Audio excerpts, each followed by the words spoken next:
Untuk membuktikan Asi lebih kuat dari arak putih, aku menyelinap ke kamar istri guru tepat di depan guru.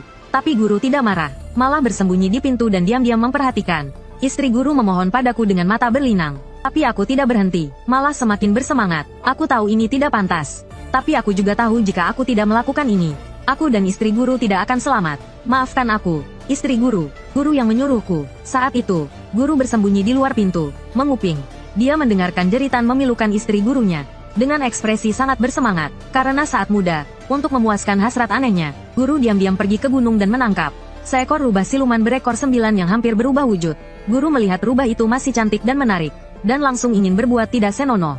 Namun, setelah bertarung selama 3 hari 3 malam, rubah siluman itu kembali ke wujud aslinya dan menggigitnya. Sejak itu, guru mencari cara untuk memulihkan kejantanannya. Hingga ia meramalkan kelahiranku. Ia merencanakan agar ibuku meninggal saat melahirkanku, dan membuat ayahku seolah-olah meninggal karena mabuk. Kakek dan nenekku tidak tahan dengan pukulan itu, dan gantung diri di pohon di belakang gunung. Jadi, aku menjadi satu-satunya anak yatim di desa. Dia berpura-pura menjadi pendeta Tao yang turun gunung. Penduduk desa menyerahkanku kepada pendeta Tao itu. Saat pergi, mereka memberi pendeta Tao itu 50 yuan, dan memintanya untuk membuangku di jurang jika tidak menginginkanku lagi. Jangan membawaku kembali. Sejak itu, aku menjadi murid pendeta Tao itu. Aku berterima kasih pada Zhang si kaki buntung. Dia memberiku rumah yang aman, dan mengajariku berbagai ilmu sihir. Tapi tatapan Zhang si kaki buntung padaku selalu aneh, dan dia menyuruhku menggigit lidahku setiap bulan. Katanya aku terlahir dengan tubuh 9 matahari dan memiliki energi yang sangat kuat. Jika tidak dikeluarkan, aku akan mati. Jadi aku patuh dan mengeluarkan darahku setiap bulan. Tapi aku secara tidak sengaja melihat Zhang si kaki buntung meminum darahku. Dengan ekspresi menikmati, suatu hari, Zhang si kaki buntung membawa pulang 4 wanita cantik. Aku penasaran, apakah Zhang yang berusia hampir 70 tahun masih sanggup? Tapi tangan dan kaki mereka dirantai, dan dikurung oleh Zhang di gua belakang gunung. Selain mengantar makanan pagi dan sore, dia tidak pernah masuk. Hari ini, Zhang akhirnya mengizinkanku masuk ke gua. Zhang bilang energi yang dalam tubuhku semakin banyak, dan jika tidak disalurkan, aku akan mati karena kelebihan energi yang. Setelah mendengar itu, aku merasa sangat tertekan. Mereka dikurung di gua yang gelap gulita selama bertahun-tahun dan masih hidup saja sudah merupakan keajaiban. Aku masih enggan terlibat dengan mereka. Zhang mencambukku beberapa kali dan mengomel. Ini demi kebaikanmu, dasar anak tidak tahu diuntung. Tubuhku dipenuhi luka lebam. Terpaksa, aku masuk ke dalam gua. Zhang berdiri di pintu seperti penjaga. Yang mengejutkanku, keempat wanita itu tidak hanya masih hidup, tapi setelah bertahun-tahun, mereka tidak berubah sedikit pun. Wajah mereka masih muda, dan kulit mereka halus serta lembut. Seluruh gua dipenuhi aroma yang menusuk hidung. Salah satu wanita menyeret rantai, berdiri dan berjalan ke arahku. Dia menatapku tanpa ekspresi. Pertama kali, aku mengangguk dengan linglung. Biar aku. Dia mengulurkan tangan dan memelukku. Aku berpakaian dan berjalan keluar dari gua. Langit sudah mulai gelap. Setelah itu, setiap bulan aku dipaksa masuk ke dalam gua oleh si pincang. Jika aku menolak, dia akan memukulku dengan rotan berduri. Saat itulah aku menyadari bahwa si pincang bukanlah orang baik. Tapi aku tidak tahu kalau si pincang ini adalah pembunuh yang selama bertahun-tahun ku cari. Didorong oleh rasa dendam, aku semakin giat belajar ilmu sihir darinya. Dalam 2 atau 3 tahun, aku telah mempelajari sebagian besar ilmunya. Kukira aku sudah siap untuk membalas dendam. Tetapi si pincang menyuruhku masuk ke gua untuk terakhir kalinya. Aku penasaran mengapa ini yang terakhir kali. Tapi aku tetap setuju. Begitu aku masuk ke dalam gua, wanita bernama Suling itu menyambutku. Setelah ini, kau akan mati. Ku tertegun, tidak mengerti apa maksudnya. Suling terdiam sejenak, lalu berkata, tahukah kau mengapa si pincang memaksamu datang setiap bulan? Tahu, aku memiliki tubuh 9 matahari. Setiap bulan aku harus melepaskan energi yangku. Kalau tidak, energi yangku akan berlebihan dan aku akan mati. Itulah yang dikatakan si pincang padaku. Aku mengulang kata-katanya persis seperti yang dia katakan. Suling mengangguk, matanya penuh emosi yang campur aduk. Kau memang melakukannya untuk bertahan hidup. Tapi si pincang berbeda. Dia membuatmu tetap hidup agar bisa merasuki tubuhmu. Ketika energi yang dalam tubuhmu terkumpul, dia akan bertindak. Aku tertegun, tanpa sadar merasa marah. Tak kusangka si pincang yang membesarkanku ingin membunuhku. Kukira dia hanya suka menyiksa orang. Tapi aku segera tersadar, dan menatap Suling dengan waspada. Bertanya ragu-ragu, bagaimana kau bisa membuktikan bahwa kau mengatakan yang sebenarnya? Suling sepertinya sudah mengantisipasi hal ini. Apakah si pincang pernah makan daging bebek, daun bawang, atau jahe? Karena mereka mengandung energi yin yang kuat. Apalagi si pincang sudah tua, dan terluka parah. Energi yangnya lemah. Jika dia memakannya, umurnya akan berkurang. Jika kau tidak percaya, kau bisa membelikannya sedikit dan melihat apa yang terjadi. Mataku membelalak tak percaya, punggungku merinding. Aku tahu dia mengatakan yang sebenarnya. Karena si pincang memang tidak pernah makan makanan itu. Sebelumnya dia bilang padaku dia tidak memakannya karena pantangan. Sekarang aku tahu ada alasan lain. Melihat ekspresiku, Suling dengan bijak tidak berkata apa-apa lagi. Dia melepas pakaiannya, menggoyangkan pinggulnya, dan perlahan merangkul leherku dengan tangannya yang ramping. Ayo, terakhir kali, bagaimana selanjutnya? Tergantung takdir. Aku menatap Suling yang berdiri di sampingku dalam diam untuk waktu yang lama. Akhirnya aku menyerah dan menghampirinya. Kami berpelukan. 3 wanita lain duduk termangu di sudut, memperhatikan kami. Sesekali mereka berbisik satu sama lain. Aku berpakaian dan keluar dari gua. Langit di luar sudah gelap. Dalam perjalanan pulang, pikiranku terus-menerus dipenuhi oleh perkataan Suling. Jika Zhang Si Pincang benar-benar ingin merasukiku, maka aku akan membunuhnya dengan tanganku sendiri. Sesampainya di rumah, aku menyadari Zhang Si Pincang menghilang. Aku langsung menuju kamarnya dan mencarinya dengan teliti. Akhirnya, di ruang rahasia di dalam lemari, aku menemukan sebuah buku kuno yang menguning. Aku membukanya dan membacanya dengan cepat. Ternyata isinya semua tentang Konstitusi 9 Matahari. Di halaman terakhir, dijelaskan secara rinci bagaimana memanfaatkan Konstitusi 9 Matahari untuk hidup kembali. Apa yang tertulis di buku itu sama persis dengan apa yang Zhang Si Pincang lakukan padaku. Aku terpaku di tempat, bingung. Tak disangka dia benar-benar ingin merasukiku. Lunging, masaklah, hari ini ada tamu. Suara serak Zhang Si Pincang tiba-tiba terdengar di halaman. Aku segera mengembalikan buku kuno itu ke tempatnya. Baik, guru sudah datang. Kali ini Zhang Si Pincang membawa seorang wanita lagi. Wanita ini sangat cantik. Kelihatannya dia baru berusia 20 tahun. Ini pertama kalinya aku melihat wanita secantik ini. Zhang Si Pincang mendengus melihatku terpesona. Aku tersadar dan memaksakan senyum canggung. Guru, aku akan masak. Mata Zhang Si Pincang sedikit menyipit. Ini gurumu, jangan macam-macam. Yang di bukit belakang sudah cukup untukmu. Aku pura-pura tidak mendengar dan langsung sibuk di dapur. Zhang Si Pincang menyeret guruku masuk ke dalam rumah. Dari sudut mataku, aku melihat tangan dan kaki guruku, sama seperti wanita-wanita di gua, diikat dengan rantai besi. Bahkan di leher guruku yang mulus, terdapat jimat kuning yang ditempelkan. Hatiku berdebar. Firasat buruk muncul. Apa yang sebenarnya direncanakan Zhang Si Pincang? Setelah selesai masak, Zhang Si Pincang dan guruku duduk bersama mengelilingi meja. Aku menuangkan secangkir teh dan dengan hormat menyerahkannya kepada Nyonya Guru. Zhang Duantui merasa puas dengan kepintaranku. Sudut mulutnya tersenyum samar-samar. Namun, tatapan matanya yang penuh nafsu masih terpaku pada Nyonya Guru yang cantik. Sesekali, dia juga melihat ke arah tubuhku. Hatiku semakin dipenuhi ketakutan. Menghitung waktu, hanya tinggal setengah bulan lagi sebelum aku dewasa. Memikirkan itu, aku kehilangan nafsu makan. Aku makan beberapa gigitan saja lalu pergi. Berbaring di tempat tidur, aku memikirkan berbagai hal dan tidak bisa tidur. Aku memutuskan untuk bekerja sama dengan beberapa wanita di dalam gua. Bagaimanapun, musuh dari musuh adalah teman. Aku diam-diam pergi ke gua di belakang gunung. Melihat 4 wanita di depanku, aku berkata dengan suara rendah. Aku berharap kalian membantu aku. 4 wanita itu semua terdiam. Setelah beberapa waktu, Suling berbicara lebih dulu. Kalau mau bantu, tidak masalah. Tapi setelah itu, kalian harus membebaskan kami. Aku segera setuju. Tadinya kupikir mereka punya permintaan lain. Tak disangka, mereka hanya ingin keluar. Suling kembali bicara. Kami berempat adalah siluman gunung. Kekuatan kami disegel oleh si Pincang Zhang. Dalam kondisi ini, kami tak bisa membantumu. Kecuali kau bisa melepaskan segel kami. Siluman gunung, sekelebat keanehan melintas di mataku. Pantas saja selama bertahun-tahun, wajah mereka tak berubah sedikit pun. Suling menunjuk dirinya lalu menunjuk yang lain. Aku rubah. Dia ular piton. Itu laba-laba, dan satu lagi siput. Aku tertegun. Jadi selama 2 tahun ini, aku bermain-main dengan siluman, tapi sekarang aku tak punya waktu memikirkan itu. Yang ada di pikiranku hanya bagaimana caranya bertahan hidup. Aku mengangguk serius. Aku mempelajari semua jurus si Pincang Zhang. Aku yakin bisa melepaskan satu segel.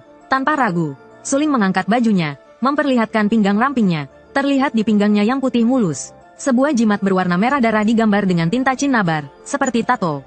Saat melihat jimat itu, pikiranku kosong. Ini jimat yang belum pernah kupelajari. Suling berkata, ini jimat api pemisah. Wajahku muram. Tak disangka si Pincang Zhang menyembunyikan sesuatu. Aku terdiam lama, lalu berkata dengan geram. Tunggu aku 2 hari, aku akan cari cara melepaskannya. Setelah berkata begitu, Suling menurunkan bajunya, dan memelukku. Keluar dari gua, aku langsung pulang tanpa ragu. Aku menggeledah rumah 2 kali, tapi tak menemukan informasi apapun tentang jimat api pemisah. Saat itu, istri guruku yang dikurung di kamar bersuara, "Kau mencari apa?" Aku langsung menjawab, "Jimat api pemisah." Suara di kamar terdiam sesaat. "Kau ingin membunuh si Pincang Zhang?"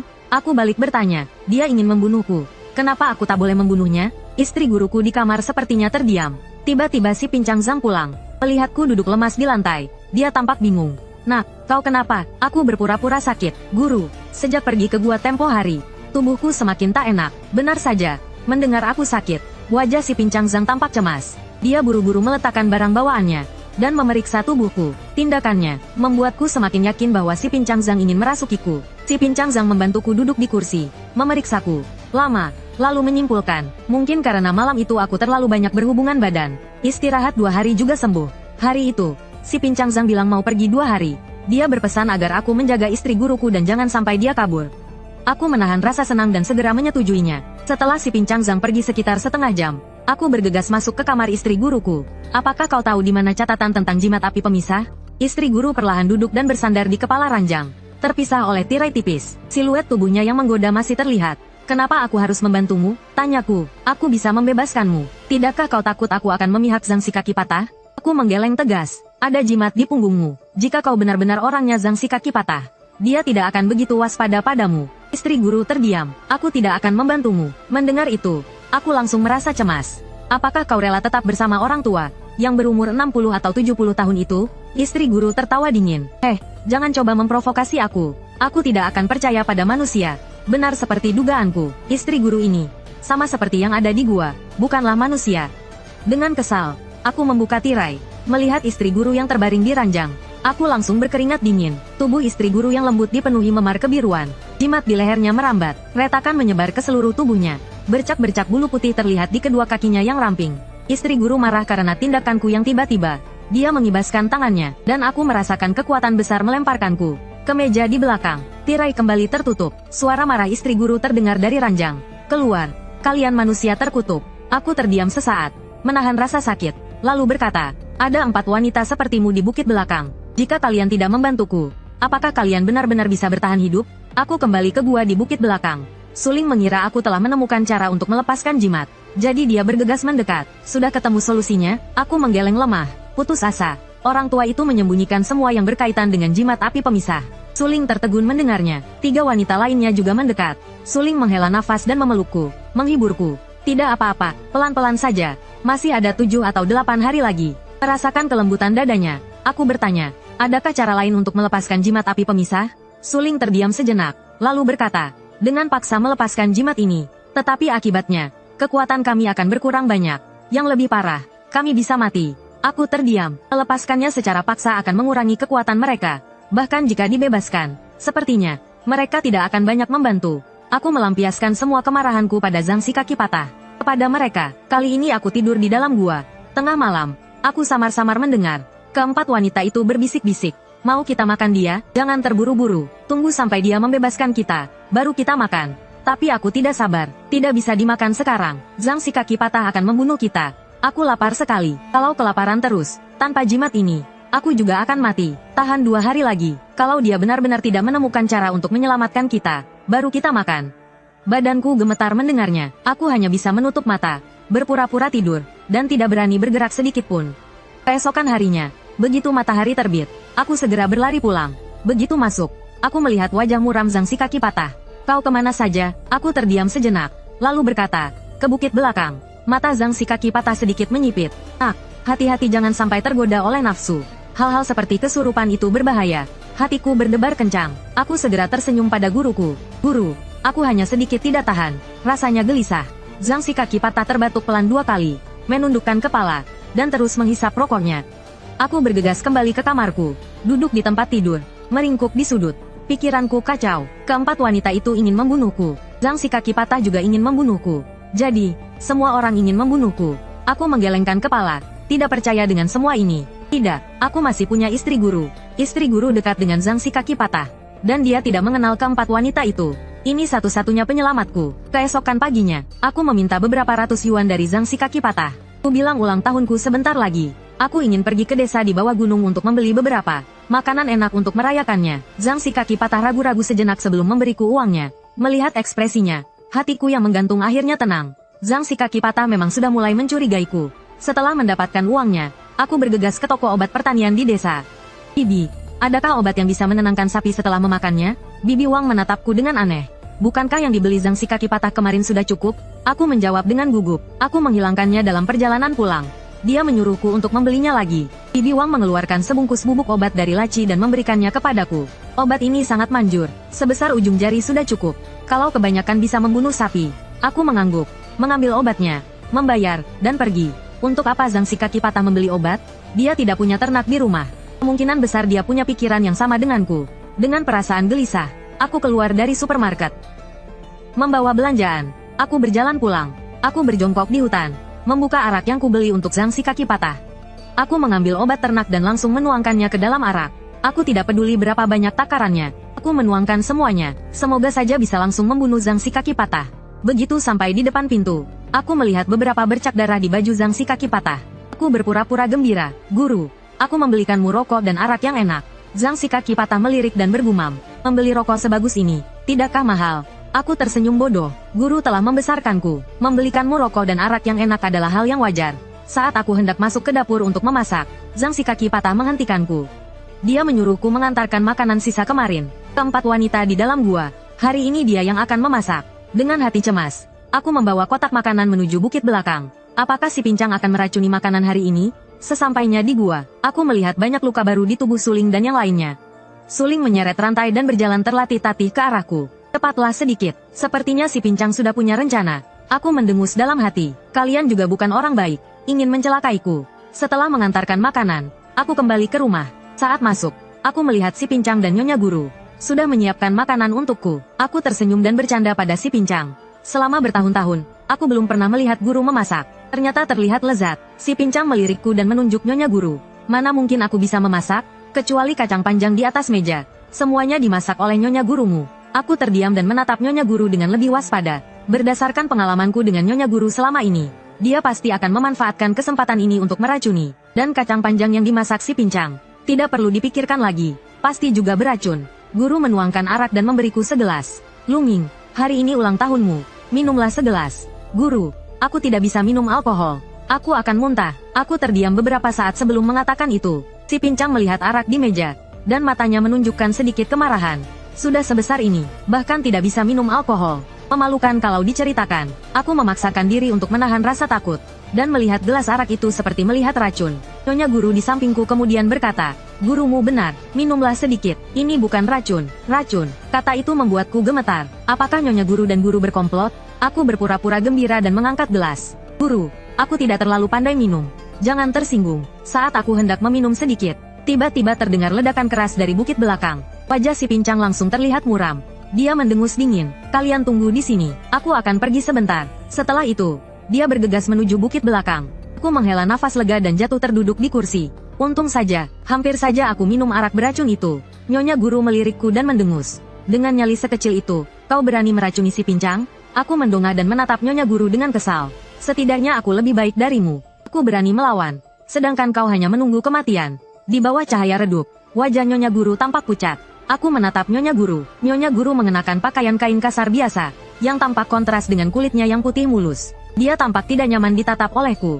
"Kau ingin melanggar norma dan mendekatiku?" Kata-katanya sangat belak-belakan. Aku tersipu dan kepalaku sedikit pusing. Entah kenapa aku menjawab, "Aku mau saja, tapi aku takut kita berdua akan segera mati." Suasana menjadi hening setelah aku mengatakan itu. Akhirnya aku tak tahan dan berkata, "Bagaimana kalau kita bekerja sama untuk melarikan diri?" Istri guruku tidak menjawab. Dia menatap makanan di meja yang mulai mendingin tanpa ekspresi. Aku mengerutkan kening dan menatapnya, mencoba membujuknya lagi. "Sekarang kita berdua senasib sepenanggungan. Jika aku mati, apa kau pikir kau bisa hidup? Apa kau benar-benar ingin menghabiskan sisa hidupmu dengan orang tua ini selamanya?" Istri guruku mengamatiku dari atas ke bawah. "Aku bisa membantumu, tapi kau harus memberiku semangkuk darahmu." Ku tertegun, tidak mengerti untuk apa dia membutuhkan darahku. Istri guruku berbicara lagi. "Darahmu agak istimewa, itu bisa menyembuhkan lukaku." "Baiklah, aku setuju." Aku langsung menyetujuinya. Istri guruku mengangguk.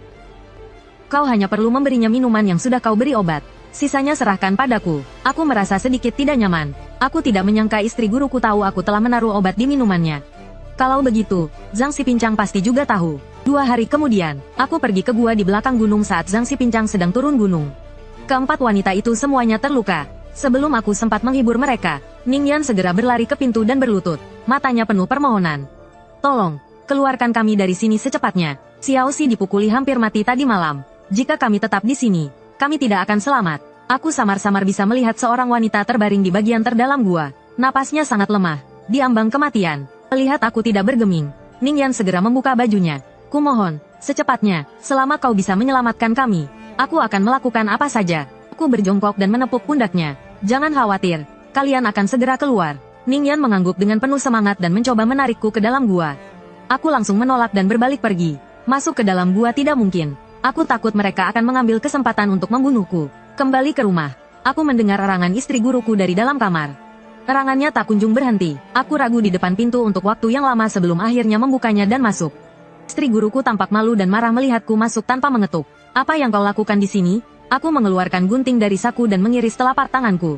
Lalu aku langsung memasukkan tanganku ke dalam mulutnya. Minumlah sedikit untuk menyembuhkan lukamu. Kalau tidak, aku takut kau akan membebaniku nanti. Istri guruku terdiam sejenak, lalu mulai menghisap darahku.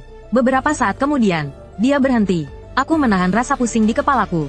Minumlah lagi, istri guruku. Cobalah untuk pulih secepat mungkin. Tatapan istri guruku padaku rumit. Dia mengambil sepotong kain dan membalut lukaku. Sudah jauh lebih baik, tidak perlu lagi. Aku memandangi istri guruku. Lukanya memang sudah jauh lebih baik. Setelah membantu istri guruku, aku bergegas keluar kamar. Saat itu, Zhang Si Pincang baru saja kembali.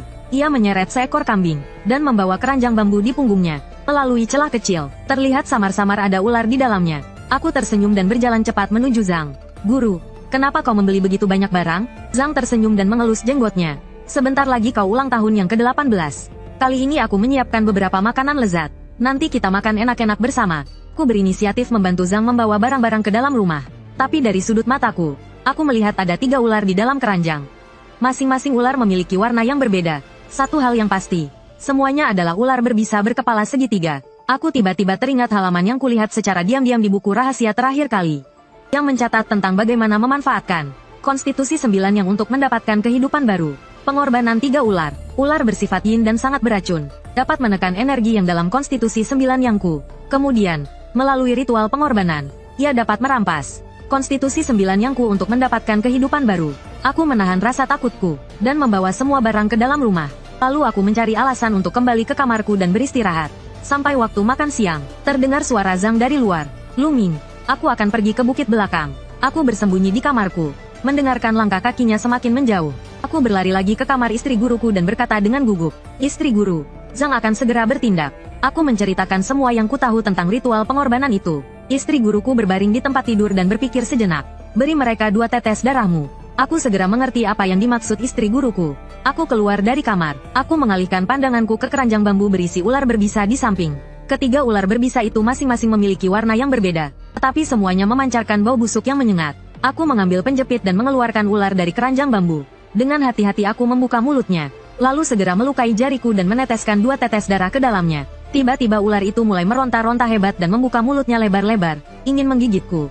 Namun, tak lama kemudian ia lemas dan tak bergerak. Aku melihat ular berbisa di tanganku. Sudut mulutku terangkat karena gembira. Lalu aku buru-buru memberi darah kedua ular lainnya. Kali ini, Zhang juga membawa seekor ayam jantan besar. Bulu ayam jantan itu sangat cerah dan terlihat lincah. Ayam jantan itu melihatku berjalan ke arahnya, dan segera meronta-ronta hebat, ingin melarikan diri. Aku cepat-cepat menekannya, membuka mulutnya, dan memasukkan sedikit abu dupa ke dalamnya. Seketika ayam jantan itu diam dan berjongkok di tanah, tak bergerak.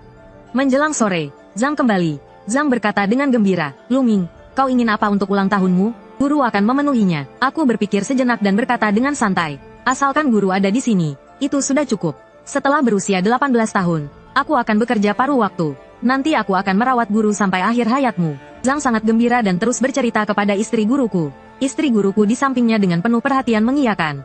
Zhang menatapku dengan pandangan sedih. Tiba-tiba, Zhang memperhatikan keranjang bambu berisi ular di sudut. Ia mendorongku dan bergegas menuju keranjang bambu. "Bagaimana dengan ular-ularku? Siapa yang melakukan ini?" Zhang melihat ular-ular di keranjang bambu terkulai lemas, dan menjadi semakin marah. Ia menarik ular dari keranjang bambu dan menatapku dengan tatapan ganas. "Apa kau yang melakukannya?" Aku terdiam beberapa saat, lalu perlahan menjelaskan. "Hari ini mereka mencoba kabur. Jadi aku menangkapnya kembali. Aku tidak menyangka mereka akan seperti ini setelah aku melemparnya ke tanah." Zhang Duantui menatapku dengan penuh arti. Ia terdiam beberapa detik, lalu membawa ular itu keluar. "Jangan percaya perkataan gurumu. Dia itu rubah betina." Aku menunduk tanpa bicara. Guruku tertawa kecil. "Kau terlalu penakut." Aku meliriknya dengan kesal. "Apa yang harus kita lakukan sekarang?" Guruku menggelengkan kepalanya. "Ular itu telah meminum darah Jiu Yangmu. Tidak ada gunanya diselamatkan. Hati-hati selama 2 hari ini. Gurumu mungkin akan menggunakan taktik licik untuk melawanmu. Aku pikir Zhang Duantui akan terus berpura-pura selama 2 hari ke depan. Tapi setelah kembali, dia mendorongku ke dinding dan memukulku dengan keras. Aku sudah baik padamu, tapi kau malah mendengarkan orang lain dan melawanku. Kau melawan aku, tak lama kemudian. Tubuhku penuh luka dan terlihat sangat menyedihkan. Aku berdiri dan berteriak padanya dengan marah. Kau yang mulai ingin membunuhku. Zhang Duantui mencibir. Wajahnya berangsur-angsur menjadi bengkok. Kau kubesarkan, jadi apa salahnya mengambil nyawamu? Setelah berkata demikian, ia mengayunkan cambuknya dan memukulku dengan keras. Aku kesakitan dan ingin menyerangnya. Zhang Duantui melilitkan cambuknya di leherku. Berani melawan, hari ini aku akan mengajarimu siapa bosnya. Setelah itu, Zhang Duantui mengambil semangkuk arak dari guci dan menuangkannya ke mulutku. Tiba-tiba aku pusing dan jatuh ke tanah. Aku menoleh ke kamar guruku. Zhang Duantui masuk dengan cambuk di tangannya, sambil memaki dan mencambuk guruku. Kali ini, jeritan guruku lebih memilukan dari sebelumnya. Seperti binatang buas yang sekarat sedang meratap. Kebrutalan Zhang Duantui berlanjut hingga fajar. Dia merantaiku, seperti anjing di kamar guruku. Aku bersandar lemas di sudut, menatap guruku di tempat tidur. Melalui kain tipis, napas guruku sangat lemah. Darah telah membasahi kasurnya. Guru, kau baik-baik saja? Aku mencoba bertanya 2 kali, tetapi tidak mendapat jawaban. Aku memaksakan diri untuk berdiri, berjalan ke tempat tidur, dan membuka selimutnya. Seluruh tubuh guruku penuh luka. Di beberapa tempat, bahkan terlihat daging merah muda. Kulit halusnya mulai berubah. Bulu-bulu putih kecil tumbuh dari kulitnya. Bahkan rambut dan telinga guruku mulai memanjang. Kembali ke wujud aslinya. Aku langsung panik. Siluman yang sekarat akan kembali ke wujud aslinya. Jika guruku mati, aku pasti tidak akan bisa lolos dari cengkeraman Zhang Duantui. Dia satu-satunya penyelamatku sekarang. Aku menggigit jariku dan meneteskan darahku perlahan ke bibir guruku. Tapi guruku sudah tidak bisa menelan. Aku menggigit lidahku, memeluk guruku, dan membuka bibirnya dengan lidahku untuk memberinya darahku.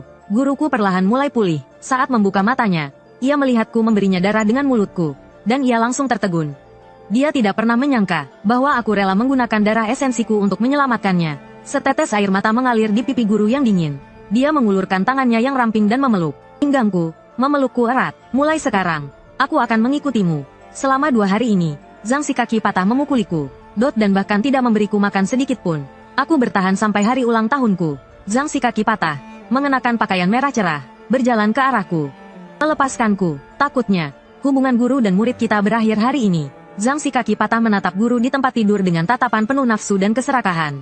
Lalu menatapku dengan jijik. Hari ini, kubiarkan kau bersenang-senang untuk terakhir kalinya. Aku bingung, tidak mengerti apa maksudnya. Tiba-tiba, Zhang si kaki patah mendorongku ke tempat tidur. Dia tertawa dingin beberapa kali. Kalian berdua, lakukan apa yang seharusnya kalian lakukan. Kalau tidak, aku langsung mengerti maksud Zhang si kaki patah. Dia ingin aku berhubungan badan dengan guru. Bagaimana mungkin, aku meronta, mencoba turun dari tempat tidur.